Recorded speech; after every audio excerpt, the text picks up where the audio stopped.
The words hung in the air between us, a challenge and a plea all at once. The rain from the street outside seemed to have seeped into the cafe, a damp chill that made the warm light feel like a lie. For years, grown up had been her code for safe, for compliant.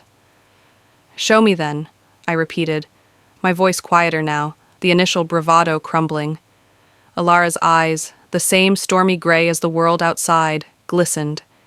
She'd always been the brave one, the one who left our small town chasing a dream so big it had no room for me. I'd stayed. I'd built a life she called stable, but I knew she secretly thought was small. "I'm scared, Leo," she whispered, and the admission was like a crack in marble.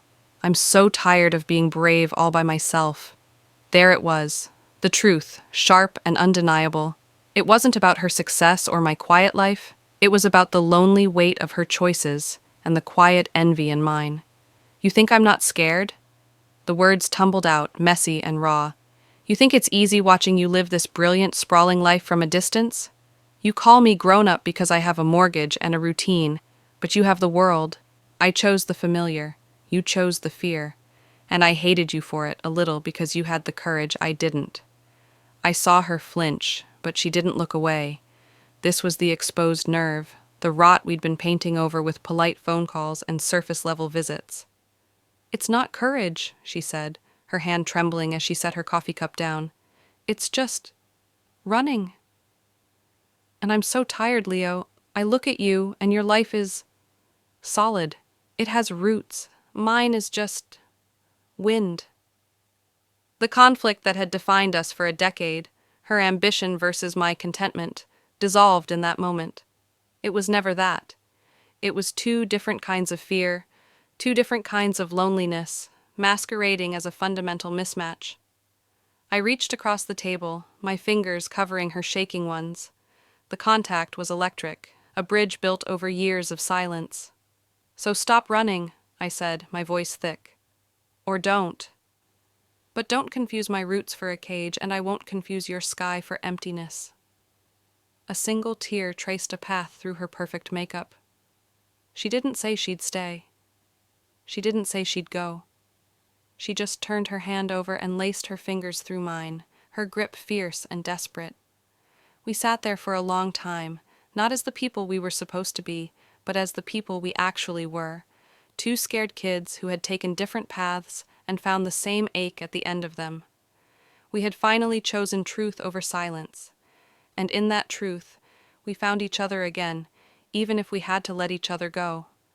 The silence that followed wasn't empty. It was full.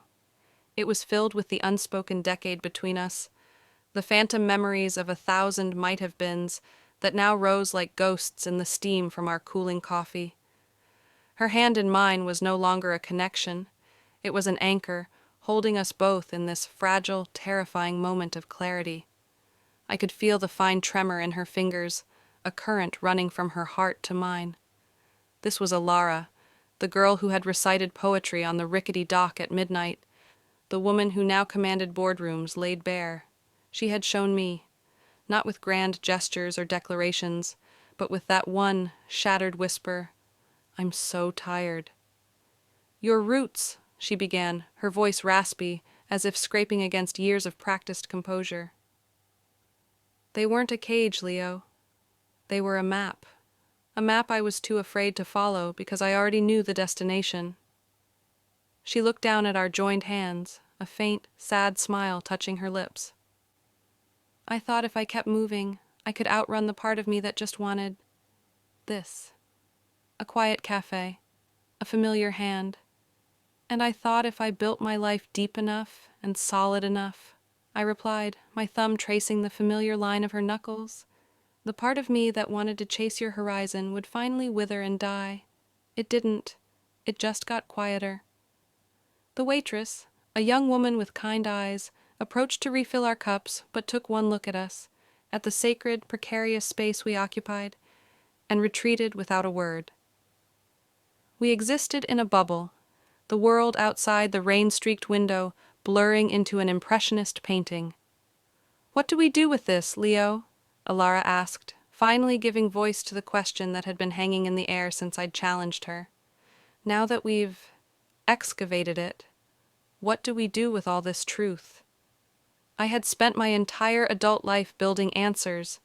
I knew how to fix a leaky faucet, how to balance a budget, how to plan a week, a month, a year. But this was a question with no blueprint. I don't know, I said, and the admission was its own kind of freedom. The need to have the answer, to be the grown-up, finally released its grip on me. For the first time in 10 years, Alara, I genuinely don't know. A shaky laugh escaped her, a sound so purely her it made my chest ache. The great Leo, admitting to Unsi,